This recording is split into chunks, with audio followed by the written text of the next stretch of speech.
Hello everyone, welcome back. Today I'm going to show you a fun and whimsical floral layering tutorial, but the tips and the things that we talk about with layering can apply to anything in watercolor. Watercolor by nature loves to be layered.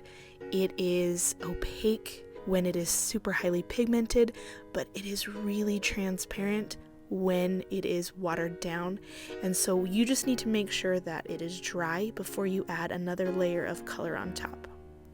And you can see here that the layering and the transparency effect will look different depending on what colors you use and how washed out or pigmented the color is that you're layering on top.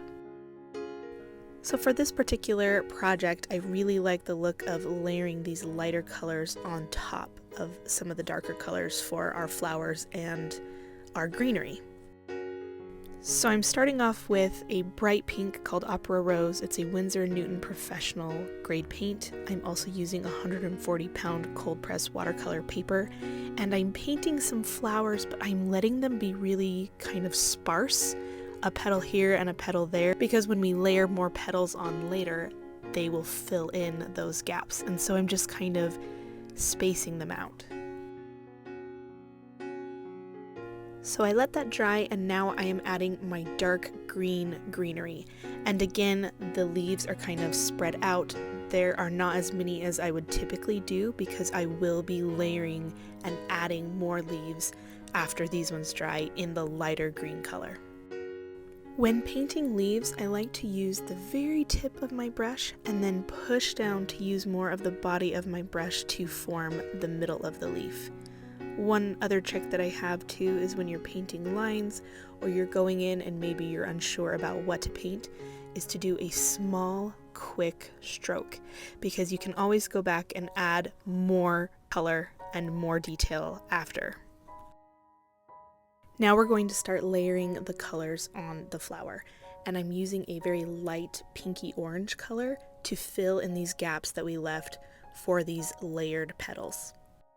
The key with this layering technique is to just make sure that whatever color you're using, that you use a lighter color to layer on top, a color that has more water and is more washed out.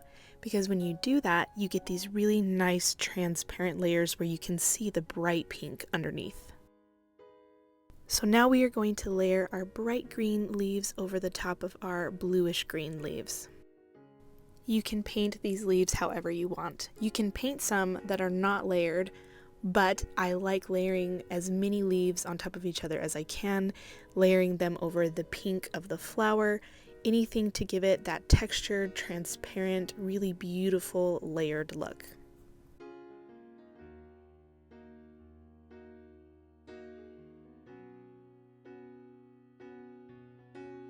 Now this looks great as it is, but I love to add a final top layer of a darker contrasting color. Adding a contrasting color really helps your painting to pop and have depth, and it just really makes everything interesting and look more detailed.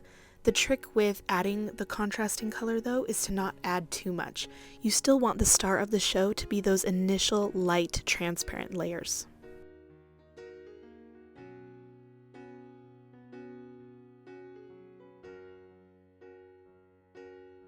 And that is it. Layering is such an important part of watercolor, and I know that you can take the techniques and the tips that I told you about in this video and apply them to so many other different types of paintings within watercolor. This is a really loose and fun and whimsical tutorial today, and I hope you enjoyed it and that you try it out. Thank you so much for watching. I will see you guys next time. Bye.